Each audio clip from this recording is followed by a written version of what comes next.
আসসালামু আলাইকুম সপ্তম শ্রেণীর সুপ্রিয় শিক্ষার্থীবৃন্দ, আশা করছি তোমরা সকলে ভালো আছো। এখন শুরু করব তোমাদের ডিজিটাল প্রযুক্তি বইয়ের 87 নম্বর পৃষ্ঠা থেকে। এই দুটি ছক আমরা এখন পূরণ করব। চলো শুরু করি। সেশন 2। আমার চারপাশে আছে নানান ধরনের নেটওয়ার্ক। আমরা আমাদের চারপাশের বিভিন্ন যন্ত্র পর্যবেক্ষণ করে দেখি কোনটি তারের সাহায্যে এবং কোনটি তারের সাহায্য ছাড়া তথ্য আদান প্রদান করে। যন্ত্র, তথ্য পাঠানোর মাধ্যম। আমার কোনো পর্যবেক্ষণ। মোবাইল ফোন তারবিহীন, তথ্য গ্রহণ ও প্রেরণ করে। রেডিও তারবিহীন, শুধু তথ্য গ্রহণ। এরপরটি রয়েছে দেখো, কম্পিউটার তারযুক্ত, তথ্য গ্রহণ ও প্রেরণ করে। প্রজেক্টর তারযুক্ত, তথ্য শুধু প্রেরণ করে। ল্যাপটপ তারবিহীন, তথ্য গ্রহণ ও প্রেরণ করে। টেলিফোন তারযুক্ত, তথ্য গ্রহণ ও প্রেরণ করে।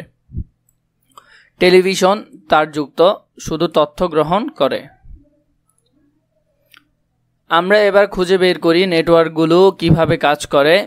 তারযুক্ত এবং তারবিহীন নেটওয়ার্কের জন্য আমরা দুটি দলেই বিভক্ত হই।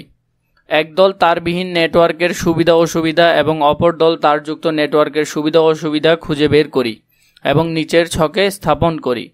দল 1 তারযুক্ত নেটওয়ার্ক, দল 2 তারবিহীন নেটওয়ার্ক। সুবিধাগুলো কি, অসুবিধাগুলো কি? সুবিধা অসুবিধাগুলো আমরা এখন দল 1 2 দুটোই লিখে ফেলব। সহজে ব্যবহারযোগ্য, ব্যয়বহুল। দূরে ডাটা প্রেরণ করতে পারে, সংযোগ জটিল। দ্রুত গতির ডাটা প্রেরণ, অভিজ্ঞ জনবহুল প্রয়োজন। নির্ভুল তথ্য প্রদান, স্থাপন প্রক্রিয়া জটিল। নিরাপদ ও গোপনীয়তা রক্ষণাবেক্ষণের সমস্যা। বণ্টনযোগ্য, ব্যয়বহুল, তার লাগে না, হ্যাকিং হয়ে যায়। সহজে তথ্য গ্রহণ ও প্রেরণ, অভিজ্ঞ হতে হয়। সবসময় ডেটা প্রেরণ, ধীরগতি সম্পন্ন। যান্ত্রিক ত্রুটি কম, সীমার মধ্যে ব্যবহারযোগ্য।